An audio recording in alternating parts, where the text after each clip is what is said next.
जी स्त्री या वेळेत आंघोळ करते तिच्या घरी सदैव लक्ष्मी वास करते। भगवान विष्णू म्हणतात, गरुड पुराणामध्ये मानवी जीवनाबद्दल कोणती कार्य कधी करावीत याबद्दल सर्व काही सांगितलेले आहे। विशिष्ट कार्य विशिष्ट वेळी केल्याने माणसाला कधीही संकटाचा सामना करावा लागत नाही व त्याच्या जीवनामध्ये सुख व समृद्धी येते। तसेच माणसाच्या झोपण्याच्या वेळी, उठण्याच्या वेळी व तसेच आंघोळ करण्यासाठी देखील वेळ निश्चित केलेली आहे।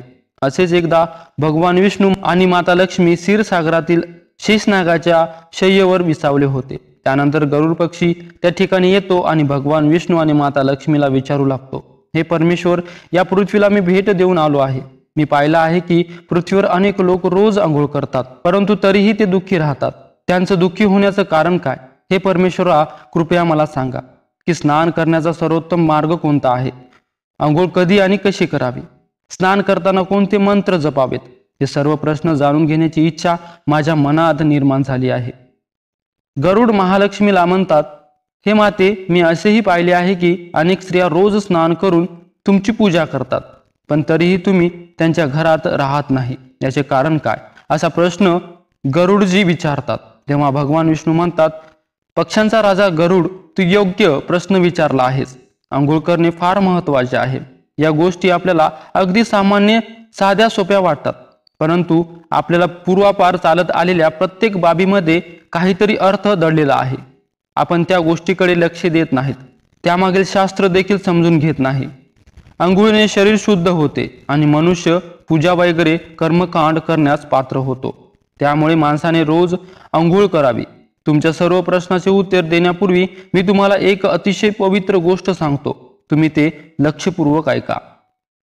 या कथेत तुम्हाला तुमच्या सर्व प्रश्नाचे उत्तरे मिळतील, असे सांगून भगवान विष्णूंनी गरुडांना स्नानाचे महत्त्व असणारी एक कथा सांगितली, जी सर्व मानवांनी लक्षपूर्वक ऐकली पाहिजे।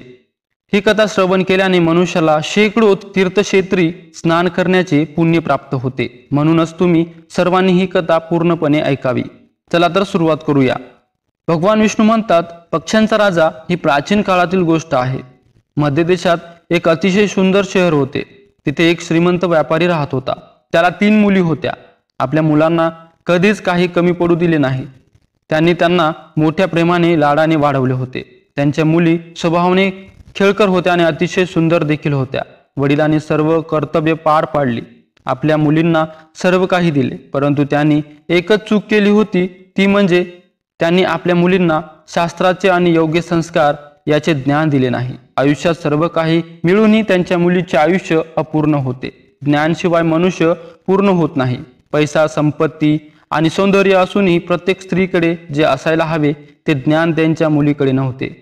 मग त्यांच्या 3 मुली तरुण झाल्यावर शेठने आपल्या 3 मुलींची लग्न एका चांगल्या कुटुंबात केली। तिघींचे सुद्धा पती मोठे उद्योगपती होते आणि ते सर्व राजवाड्यात राहायला गेले। तिघी सुद्धा राहायला आपापल्या घरी गेल्या। आपल्या घरी गेल्यावर तिथे त्यांचे भव्य स्वागत करण्यात आले। लग्नानंतर सर्व विधी पार पडले। तिघींचेही सासऱ्याचे लोक त्यांचा आदर करत होते आणि त्या तिघीही इतरांशी, सर्वांशी प्रेमाने वागायच्या। त्यांच्या सासऱ्याच्या घरी सुखाने राहू लागल्या।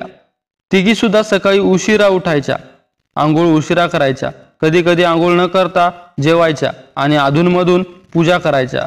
सासूने त्यांना अनेक वेळा समजून सांगण्याचा प्रयत्न केला, पण त्यांनी त्यांचा सल्ला ऐकला नाही। त्यांचे काहीच ऐकले नाही आणि स्वतःचे काम करू लागले। पण जसा जसा वेळ निघून गेला तसा तसा त्यांनी 3 मुलींच्या सासऱ्याच्या घरात अडचणी निर्माण होऊ लागल्या। तिघींच्या पतींना त्यांच्या व्यवसायात आर्थिक तोटा होऊ लागला आणि हळूहळू त्यांचा संपूर्ण व्यवसाय बिघडू लागला। इतरांकडून कर्ज घेऊन व्यवसाय चालवायला सुरुवात केली, पण तरीही त्यांना तोटा सहन करावा लागला। त्यामुळे घरात कलह सतत होत होता। पुन्हा पुन्हा मारामारी होऊ लागली। जेव्हापासून या तिघी त्या घरात राहायला गेल्या होत्या तेव्हापासून त्यांच्या घरात संकटे येऊ लागली। 3 बहिणींना त्यांच्या सासऱ्याच्या घरी पैशाची इतकी कमतरता होती की त्यांच्या घरातून सर्व काही गमवावे लागले आणि त्या सर्व एका झोपडीत राहू लागल्या। परंतु तिघी बहिणींना झोपडीत राहणे पसंत नव्हते। त्यामुळे त्या सासऱ्याचे घर सोडून माहेरी आल्या आणि वडिलांसोबत राहू लागल्या। घरी आल्यानंतरही त्यांच्या सवयी बदललेल्या नाहीत आणि घरी आल्यानंतरही 3 बहिणी मोठ्या थाटामाटात जगू लागल्या। तिथेही तिघी सुद्धा उशिरा उठायच्या, उशिरा आंघोळ करायच्या, आंघोळ कधी करायची नाही तर कधी करायची। तर कधी आंघोळ केल्यानंतर जेवायच्या, तर कधी आंघोळीच्या आधी जेवायच्या. त्यामुळे त्यांच्या वडिलांनाही व्यवसायाचा तोटा होऊ लागला. त्यांची आर्थिक व्यवस्था सुद्धा ढासळू लागली. मग एके दिवशी भगवान विष्णू साधूच्या रूपात त्यांच्या दारात आले. त्या साधूचे प्रेमाने स्वागत केले, पाय धुवून नमस्कार केला. तेव्हा शेठला जवळ बोलावून साधूच्या समोर उभे केले आणि त्यांच्याबद्दलची संपूर्ण हकीकत सांगायला सांगितले. साधूने शेठच्या तिन्ही मुलींकडे पाहिल्याबरोबरच त्यांना संपूर्ण सत्य समजले. त्या 3 बहिणी होत्या नकारात्मक ऊर्जेचे वर्तुळ होते जे त्यांच्यासोबत फिरत होते. ते कुठेही गेले तरी ती नकारात्मक ऊर्जा तिची साथ सोडत नव्हती. साधू त्या शेठला म्हणाला, तुझ्या तिन्ही मुलींच्या सवयीमुळे तुमच्या भोवती नकारात्मक ऊर्जेचे वर्तुळ आहे. या कारणास्तव ते जिथे जात आहेत तिथे फक्त दुःख आणि संकटे येत आहेत. तुमच्या 3 मुली खूप आळशी आहेत. त्या उशिरा उठतात आणि उशिरा आंघोळ करतात, आंघोळ न करता जेवतात आणि त्यामुळे त्यांच्या आयुष्यात हे संकट येत आहे. मग त्या साधूंनी त्या व्यापाऱ्याला आणि व्यापाऱ्याच्या मुलींना खूप महत्त्वाचे ज्ञान दिले आणि त्यांना दररोज त्यांचे पालन करण्यास सांगितले. भगवान विष्णू म्हणाले, स्नानाचे 4 प्रकार आहेत: ब्रह्मस्नान, देवस्नान, मानव स्नान आणि दानव स्नान. याचेही वर्गीकरण वेळेनुसार केले जाते. शास्त्रात ब्रह्ममुहूर्तावर स्नान करणे श्रेष्ठ मानले गेले आहे. ब्रह्ममुहूर्त म्हणजेच रात्रीचा शेवटचा तास आणि सूर्योदयाचा ठीक 1.5 किंवा 2 तास आधी असतो. म्हणजे ते सामान्य होते पहाटे 3:30 ते 5 ही वेळ. शास्त्रामध्ये दिवसाची सर्वोत्तम वेळ सांगितली आहे, कारण यावेळी वातावरणात अद्भुत आणि चमत्कारी ऊर्जा असते. हा काळ देवांचा काळ आहे. अशा प्रकारे देवांचे स्मरण होते. ब्रह्ममुहूर्तावर केलेल्या ब्रह्मस्नानाला श्रेष्ठ स्नान म्हणले गेले आहे. यावेळी स्नान करून लगेचच सूर्यदेवाला अर्घ्य अर्पण केल्याने जीवनात सुख, समृद्धी आणि शांती प्राप्त होते. मानवी शरीर आणि मन दिवसभर ताजेतवाने आणि सकारात्मक ऊर्जेने भरलेले राहते. ब्रह्ममुहूर्तावर स्नान केल्याने मनुष्य व्याधी आजारापासून दूर राहतो. त्यांचे शरीर निरोगी आणि तंदुरुस्त राहते. दुसरे आहे देवस्नान. पहाटे 5 ते 6 या वेळेत केलेल्या स्नानाला देवस्नान म्हणतात.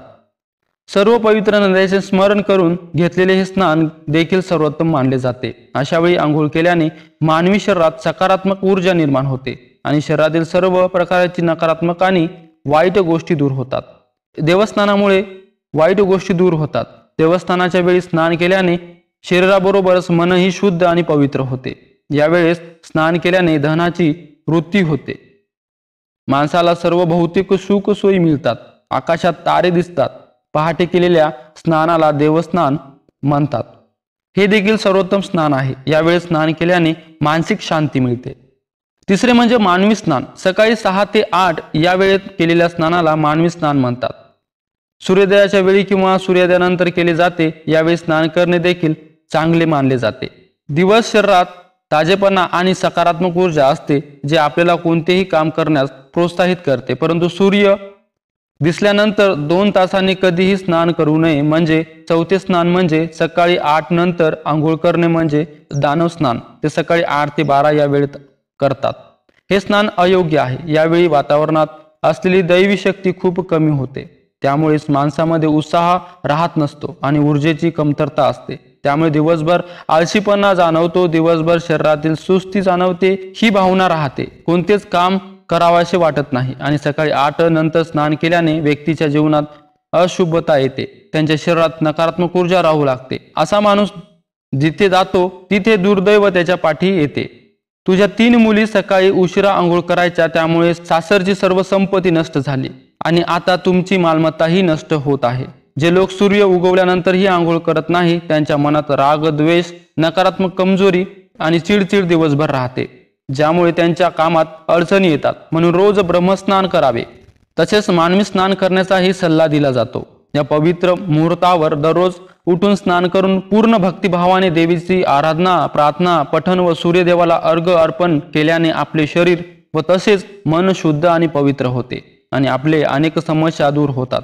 आपल्यातील सर्व प्रकारची नकारात्मकता दूर होते आणि सुख समृद्धीचा मार्ग खुला होतो.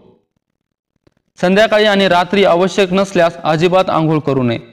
भगवान विष्णू म्हणतात, आता मी तुम्हाला अत्यंत महत्त्वाच्या मंत्राबद्दल सांगणार आहे, ज्याचा जप स्नान करताना करावा. म्हणूनच या मंत्राचा जप करताना जो कोणी स्नान करतो त्या क्षणी त्यांची सर्व पापे नष्ट होतात.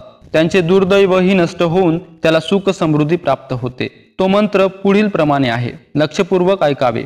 गंगेच यमुने चैव गोदावरी सरस्वती नर्मदे सिंधू कावेरी जलेसिन्न सिन्निधी कुरु। याचा अर्थ, हे गंगा यमुना गोदावरी सरस्वती नर्मदा सिंधू आणि कावेरी माता, तुम्ही सर्व माझ्या स्नानाच्या पाण्यात या मंत्राचा जप केल्याने सर्व तीर्थक्षेत्रात स्नान केल्याचे पुण्य प्राप्त होते। अशा प्रकारे भगवान विष्णूंनी त्या शेठला स्नानाचे महत्त्व सांगितले। तेव्हा शेठच्या तिन्ही मुलींनाही त्यांची चूक समजली। त्या तिघीही आपापल्या सासरच्या घरी राहायला गेल्या आणि भगवान विष्णूंनी सांगितलेले सर्व स्नानाचे नियम पाळू लागले। सकाळी सकाळी ते नियम पाळू लागले। तिघी सकाळी ब्रह्ममुहूर्तावर उठून रोज स्नान करून सूर्याला पाणी देऊ लागल्या। रोज सकाळी आंघोळ केल्याने तिचे शरीर शुद्ध झाल्याने त्यांची नकारात्मक ऊर्जा देखील हळूहळू नष्ट झाली। तिच्या पतीचा व्यवसाय चांगला चालू लागला आणि तिघींचे गमावलेले सर्व वैभव तिघींना परत मिळाले आणि तिघी बहिणी आनंदाने राहू लागल्या। आपल्या आयुष्यात आंघोळीला खूप महत्त्व आहे। आंघोळीनंतर केली जाणारी सकाळची पूजा ही सकाळी झाली तरच त्यांची शक्ती मिळेल। म्हणून मनुष्याने कितीही उशिरा झोपले किंवा कितीही काम असले तरीही लवकर उठून स्नान करावे। स्नान आणि देवपूजा ही वेळेतच झाली पाहिजे, तरच तिचा आपल्या जीवनात उपयोग, नाही तर मग आजारांना आमंत्रण। कारण मनुष्य जे काही कर्म करतो त्या प्रत्येक कर्माला महत्त्व असते, म्हणून स्नान देवपूजा या कर्मांना पण तितकेच महत्त्व आहे। त्यामुळे रोज सकाळी लवकर आंघोळ करावी। सकाळी 8 नंतर स्नान करणे अशुभ आहे। अशा प्रकारे भगवान विष्णूंनी गरुडजींना स्नानाचे महत्त्व सांगितले आहे। श्री स्वामी समर्थ। व्हिडिओ आवडला असेल तर व्हिडिओला लाईक करा आणि कमेंटमध्ये जय श्री हरी विष्णू जय माता लक्ष्मी लिहा। तसेच चॅनलला सबस्क्राईब करायला विसरू नका। धन्यवाद।